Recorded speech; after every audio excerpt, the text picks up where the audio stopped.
My son said, "We don't need you anymore."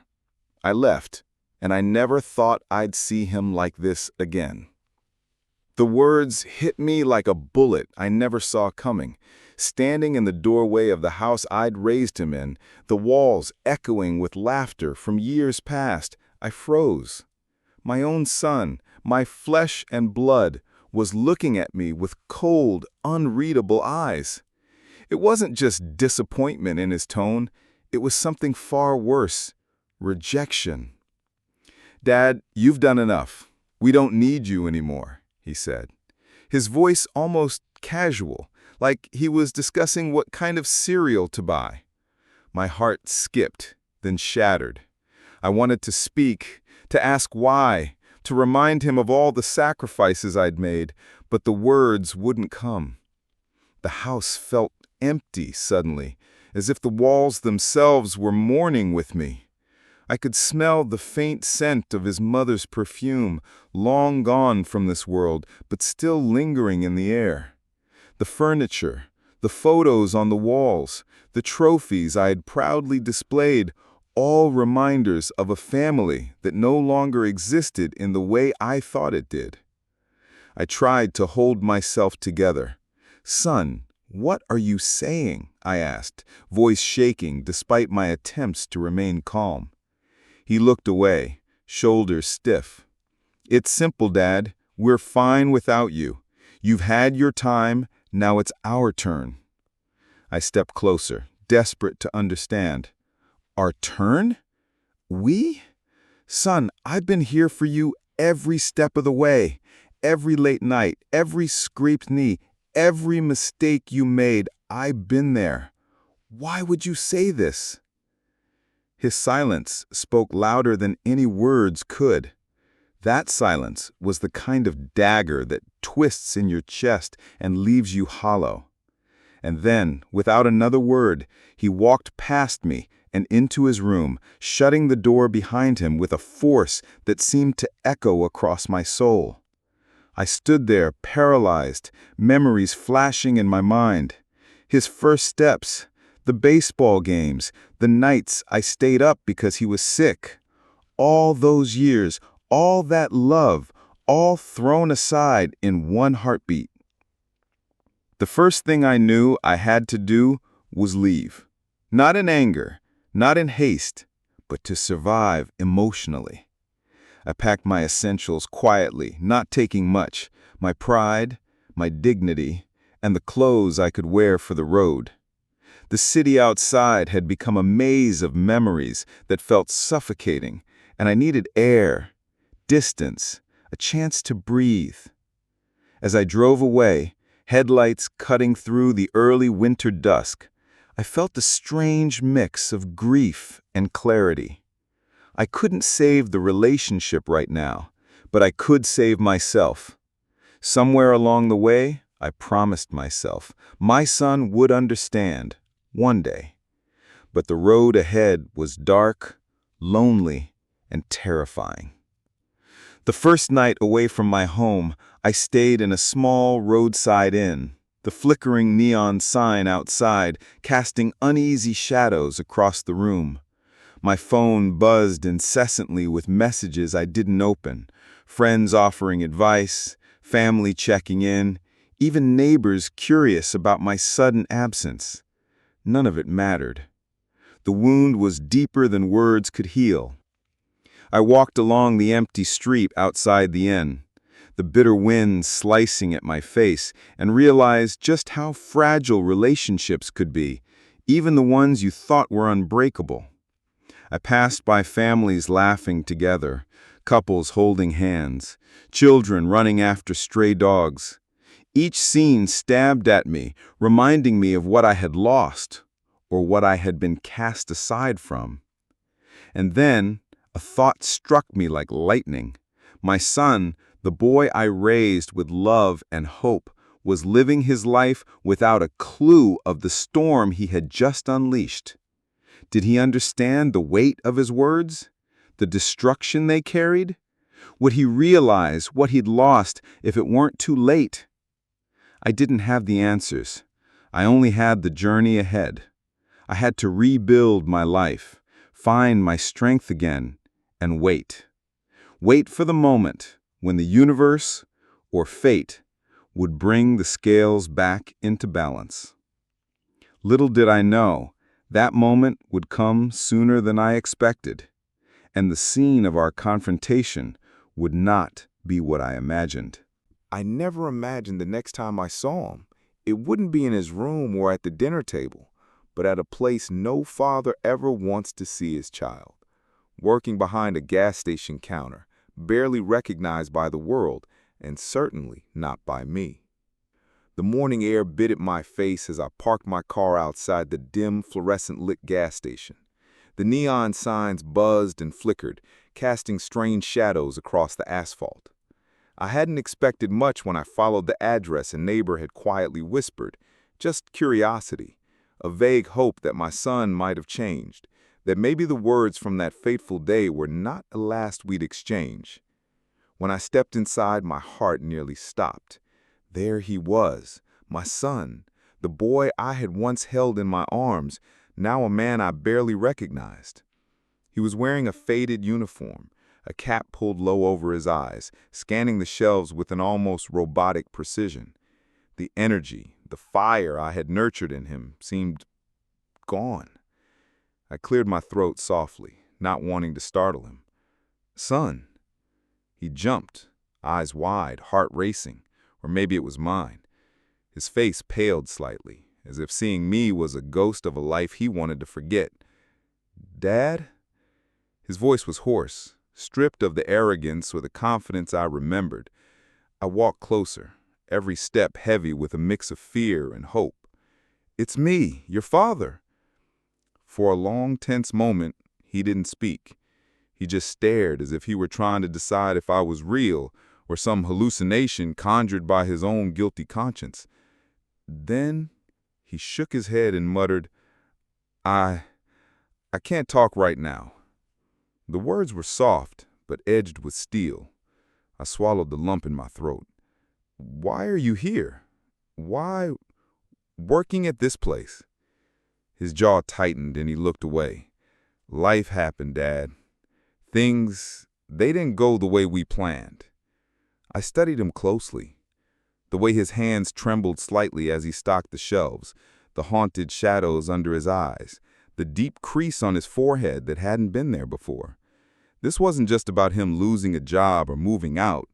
It was about him losing himself, and part of me ached to see it. I tried a gentler approach. "Son, I know I left, but I never stopped caring. I never stopped believing in you. You can tell me anything." He laughed, but it was hollow, a sound that made my chest tighten.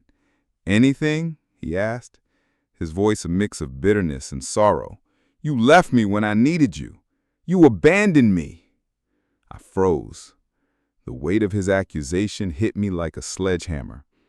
"I left because I had no choice, but I never abandoned you. I always loved you. I always will."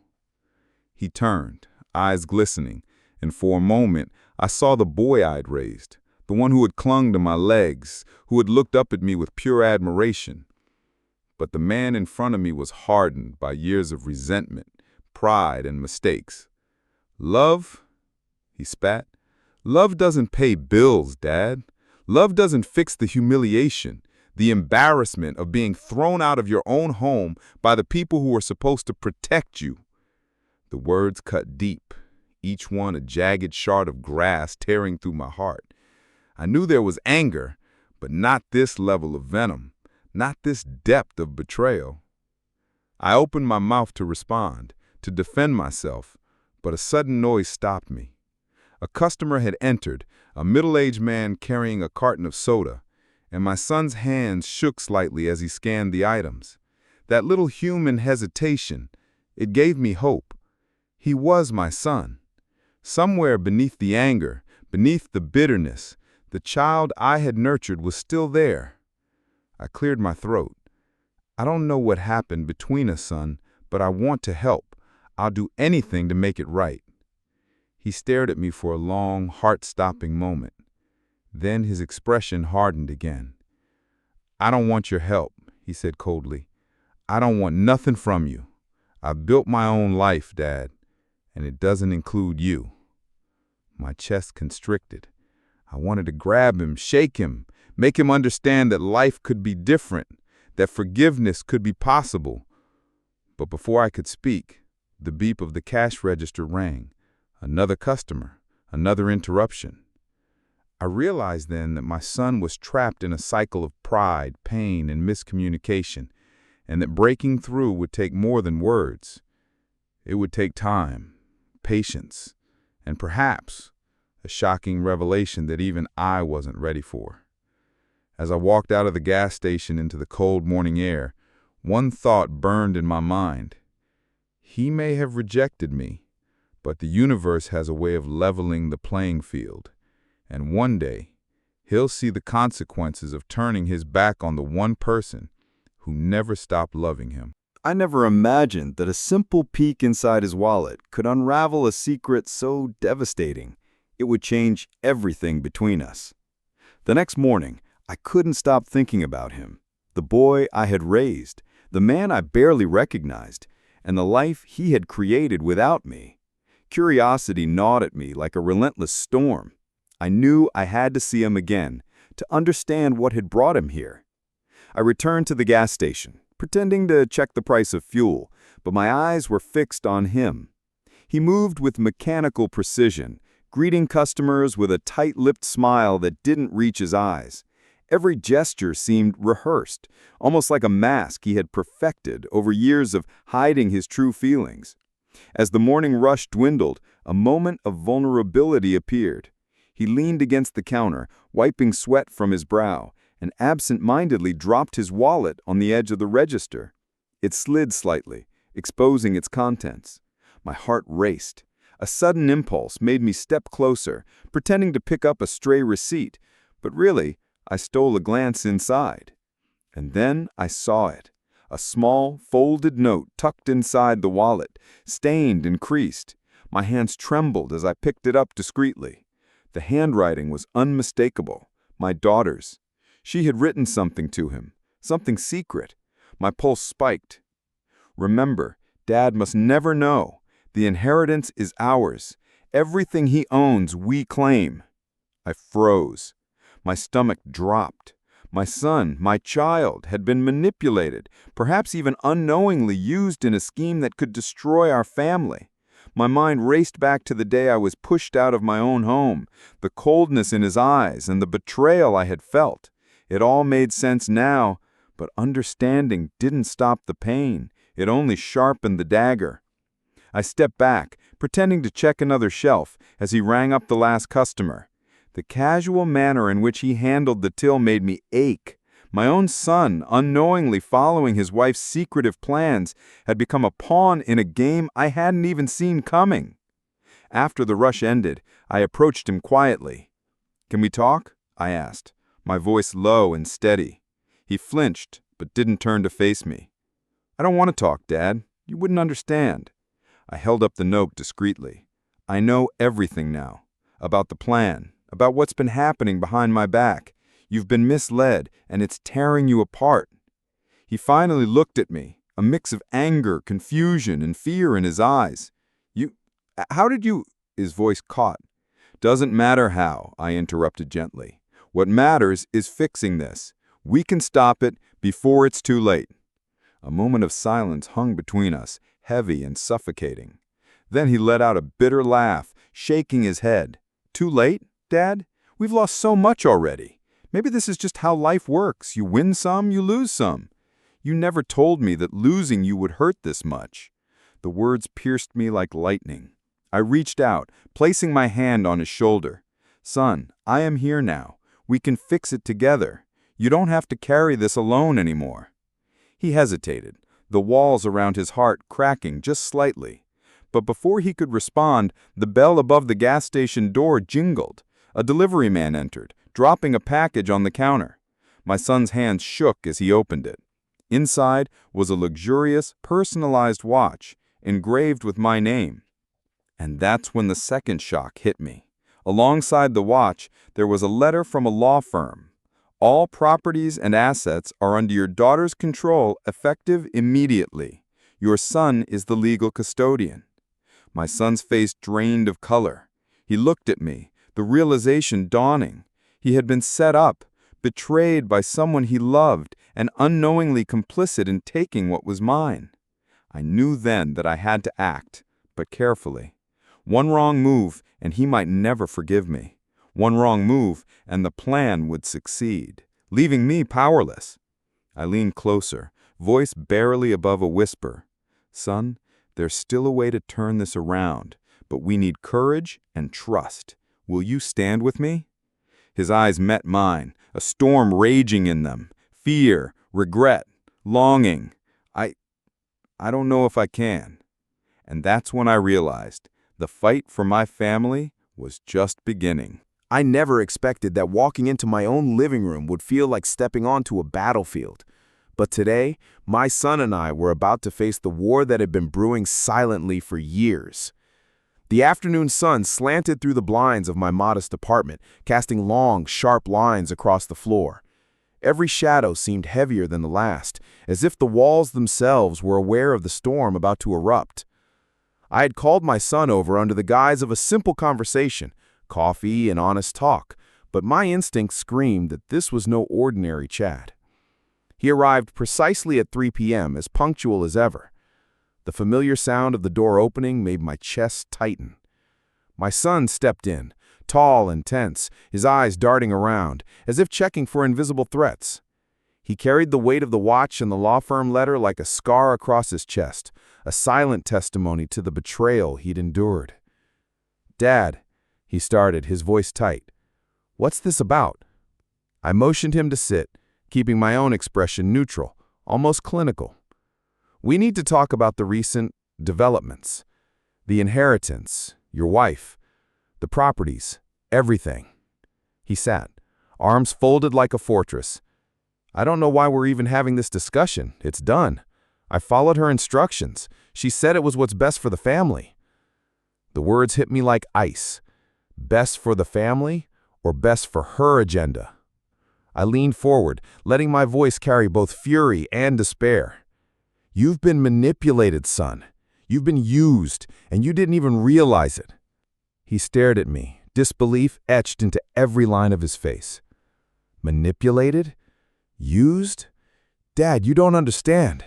I did what I had to do. For us."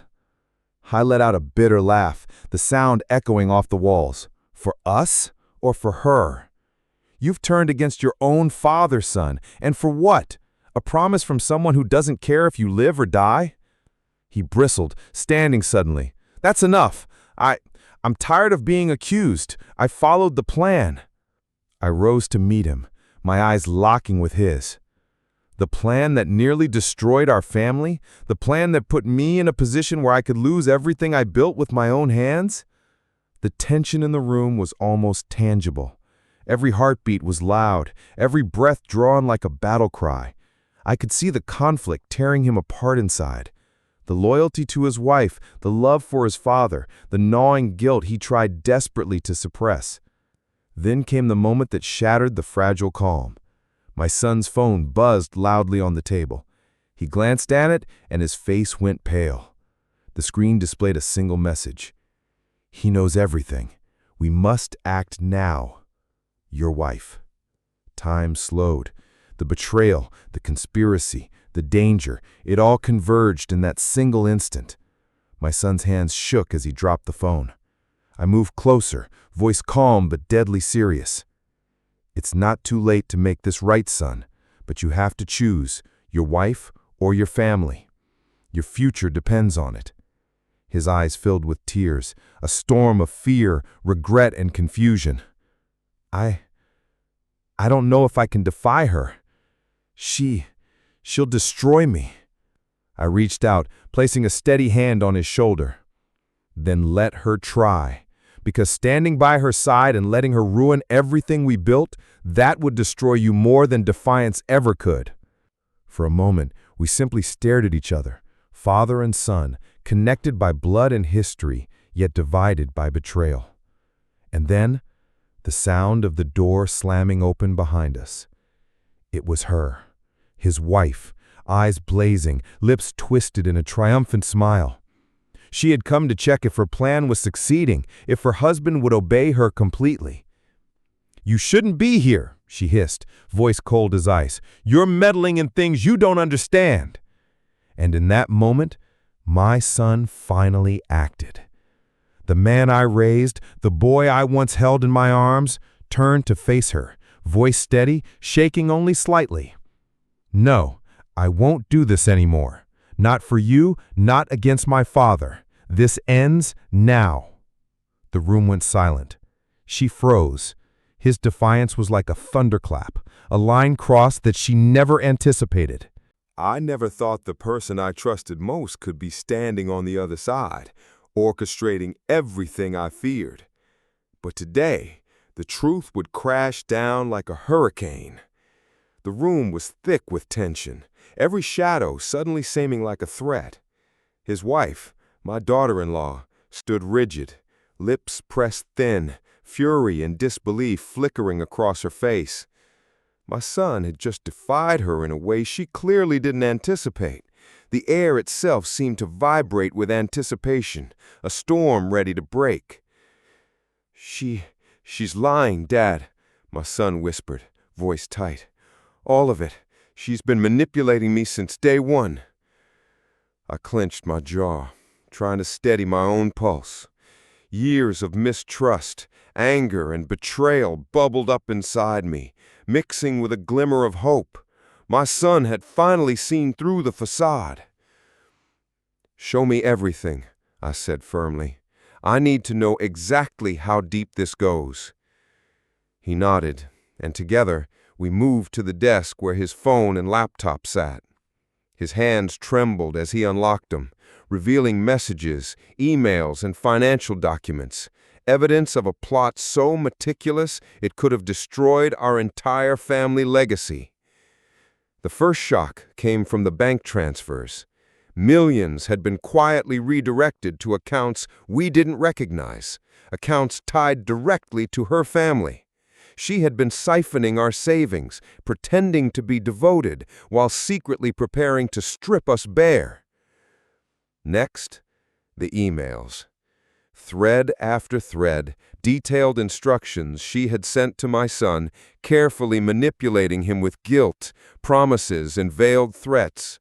Every word was designed to erode his trust in me while tightening her control over him. Finally, the hidden contracts. Agreements for the sale of properties I had built, including the house my son had sold without my permission. He hadn't acted alone. She had been the mastermind, turning my own child against me. My stomach churned. I could feel the blood in my ears. This was no longer just a family betrayal, it was a full-blown takeover. And the cruelest part?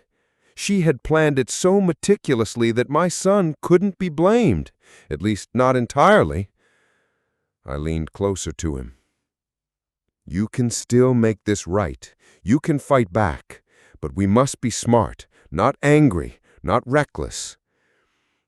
He nodded slowly, determination growing in his eyes. "Then let's fix this, together."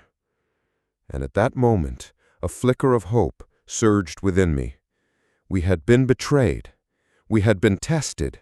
But we were not defeated. The betrayal had cut deeper than any blade.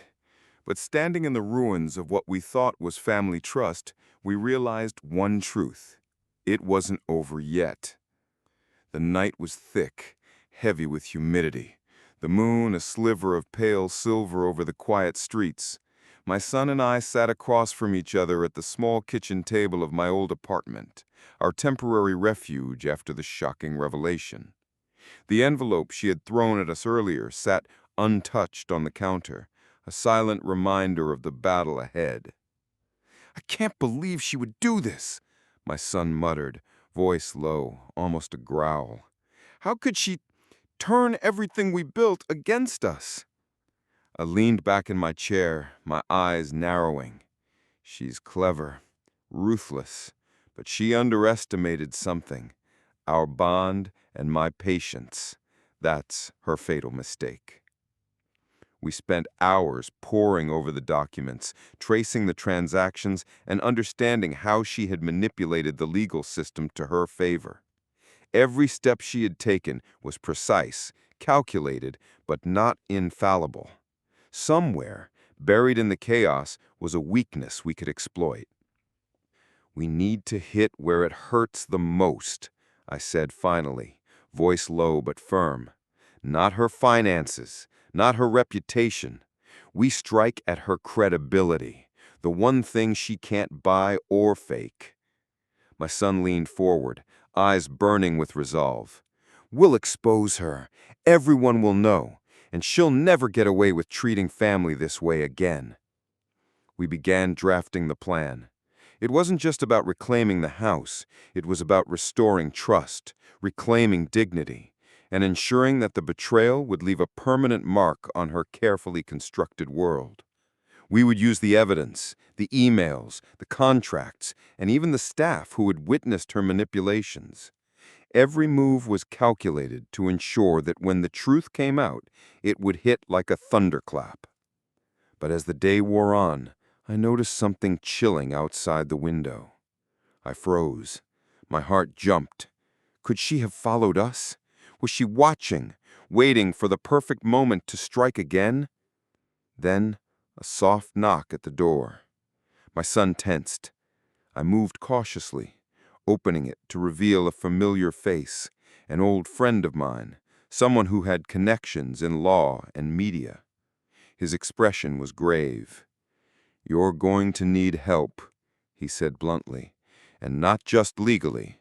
This will get ugly fast." I nodded. "We're ready. We can't back down now." He handed me a folder thick with information, previous legal disputes, her past manipulations, and even evidence of her misappropriating funds from other ventures. Every piece was a weapon in our arsenal, waiting to be deployed. "She thought she had all the power," I whispered, flipping through the folder. "She has no idea what's coming." The next morning, we began subtly reaching out to witnesses, allies, and even media contacts. Every move was calculated to ensure that when the truth came out, it would hit like a thunderclap. But as the day wore on, I noticed something chilling. My son received a message on his phone, a single line that made my blood run cold. "You think you can play this game? Watch closely. Everything you love will be gone by tomorrow." It was from her. The threats were real, and the stakes had just escalated. We couldn't act recklessly. We had to be patient, meticulous, and cunning. The betrayal had set the stage, but now it was time for the counterstrike. And I realized, for the first time, the depth of her desperation. She would go to any length to maintain control, but we had something far stronger: truth and family. She's playing for keeps, but so are we. And just as we finalized our strategy, a sudden knock at the door made both of us jump. My son looked at me with wide eyes. "Dad, she's here. She knows we're planning something." I took a deep breath. Then it's time she learns one lesson she'll never forget. I never imagined a night like this. The house, the betrayal's mastermind standing face to face with me. The moon hung low, casting long shadows across the driveway as the sleek black car pulled up. My son and I exchanged a glance. We knew who it was before she even stepped out. The woman who had shattered our trust, the architect of the chaos that had turned our lives upside down. Her heels clicked against the concrete as she approached, confidence radiating, but there was a glimmer of uncertainty in her eyes. She had expected us to cower, to beg, to be powerless. She had underestimated the bond between father and son, and the fury of a man betrayed. "Good evening," she said, her voice smooth but brittle, rehearsed for confrontation, yet tinged with panic. "I hear you've been making plans." I stepped forward, my chest tight, heart racing. "Plans? Oh, we have plans.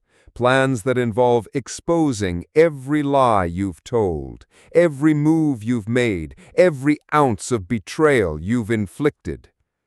She smiled coldly, brushing a strand of hair from her face. "You think you can stop me? You're too late. Everything is already in motion. The house, the accounts, the witnesses, they're all mine. You can't touch me." My son clenched his fists, his jaw tight. "You forgot one thing. You can't erase the truth. You can't erase the people who've seen you, who know what you've done." I stepped closer. "You played with fire when you betrayed family, and now it's your turn to feel the burn." Her eyes narrowed. "You're bluffing. You have nothing. And even if you did, what would you do? Ruin me? You'll ruin yourself in the process." I held up the thick folder of evidence, letting the moonlight catch its edges. "This isn't a bluff. Every document, every witness, every transaction. You thought you were clever, but you left a trail, and it leads straight to you." The air was electric, the tension palpable. Then, just as she opened her mouth to retort, my son pulled out his phone, projecting live video of her past manipulations to the large screen we had set up outside, for neighbors, friends, and media contacts. The truth unfolded in front of her. Emails, messages, hidden agreements, each one a nail in the coffin of her lives. Her face drained of color. The poised, confident woman was unraveling before us. This isn't possible," she stammered, voice shaking. You can't prove." I cut her off. "Oh, but we can, and we will. You thought the house, the money, the influence made you untouchable, but nothing protects you from the consequences of betrayal." She tried to step back, to regain composure, but the shock and humiliation were too much. My son's eyes met mine, determined, burning with the same resolve I had felt when I first realized the depth of her deceit. Together, we had turned the tables. Together, we had reclaimed control. Then, a sudden siren in the distance. The local authorities, tipped off in advance, were arriving. She realized finally that the game was over, not just with us, but with the law. And in that moment I knew she had underestimated the most powerful force in the world. Not wealth, not influence, not cunning. Family, loyalty, and the courage to stand up when betrayed. It was over. The storm had passed, but the echoes of betrayal would linger forever, and the victory tasted sweeter than I could have imagined. The flashing lights of the police cars reflected off the wet pavement, creating a surreal aura around the house. My son and I stood side by side, watching as she was escorted out in handcuffs, her confident demeanor completely shattered. No more lies, no more manipulation, no more terror.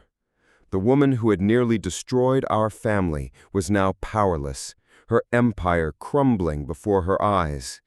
Neighbors gathered cautiously at a distance, whispers of astonishment rippling through the crowd.